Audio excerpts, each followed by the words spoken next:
Assalamualaikum warahmatullahi wabarakatuh. Shalom, Om Swastiastu, Namo Buddhaya, dan salam kebajikan. Perkenalkan, nama saya Christine Raha, mahasiswa dari Program Pendidikan Bahasa dan Sastra Indonesia tahun 2020. Kali ini saya akan menjelaskan sebuah materi untuk memenuhi mata kuliah Sejarah Sastra yang berjudul Sejarah Sastra Periode tahun 1933 sampai dengan 1942. 8 materi yang kita bahas. Yang pertama, lahirnya majalah Punjaga Baru. Yang kedua, tokoh-tokoh Punjaga Baru. Yang ketiga, para pengarang balai pustaka. Keempat, para pengarang wanita.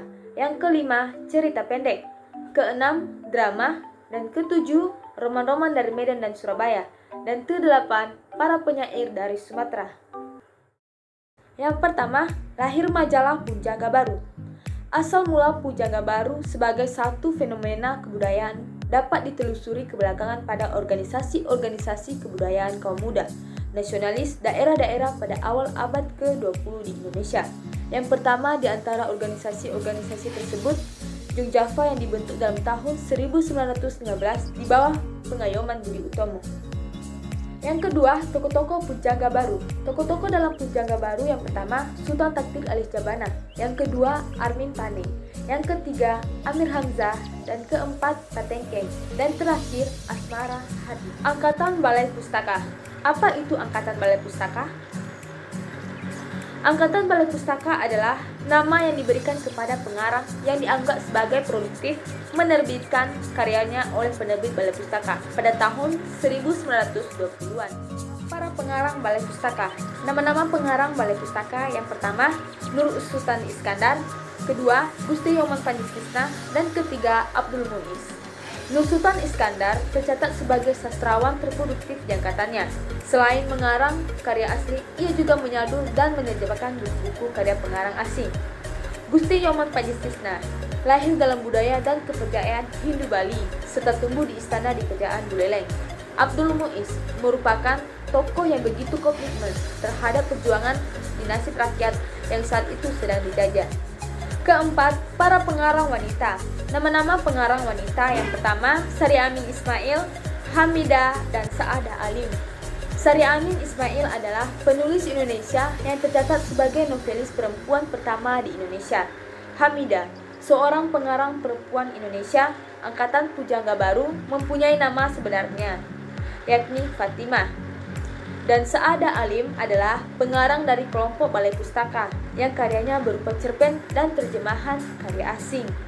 Kelima, cerita pendek. Dalam majalah Panji Pustaka dan lain-lain, tahun ke-20-an sudah mulai dimuat kisah-kisah yang sifatnya lelucon hiburan, seperti Si Kebayan, Si Lebay Malang, Jaka Dolok, dan lain-lain. Pada tahun 1936, atau usaha Balai Pustaka, cerita-cerita lucu yang ditulis oleh Muhammad Kasian yang sebelumnya bertebaran dalam Panji Pustaka dibukukan dengan judul Taman Duduk. Muhammad Qasim ialah seorang guru yang telah menulis sejak tahun 1922, yaitu dengan romannya yang pertama berjudul Muda Taruna. Yang keenam, drama.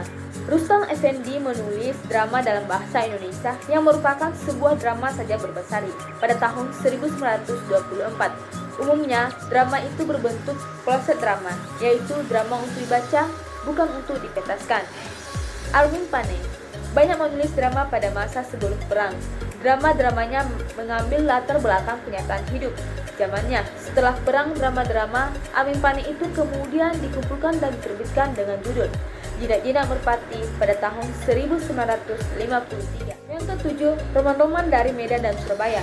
Hamka ialah putra Haji Abdul Karim Amrullah, seorang ulama pembaharu Islam yang berkemuka di Sumatera Barat, yang pernah mendapat gelar kehormatan dari Universitas Al-Azhar di Kairo, Mesir. Roman Hamka yang pertama berjudul Di Bawah Lindungan Ka'bah pada tahun 1938. Surabaya yaitu karangan Imam Supardi berjudul Kintamani pada tahun 1932. Beliau seorang wartawan yang aktif di Surabaya. Yang terakhir, para penyair dari Sumatera. Hamsmi atau Muhammad Ali Hamsim, kisah serang pengembara pada tahun 1936. Surapati Samaran Muhammad Saleh Umar, Indonesia Baru pada tahun 1994. HR Badaharo nama samaran Banda Harahap dari daerah kehadiran lapar pada tahun 1957. Terima kasih.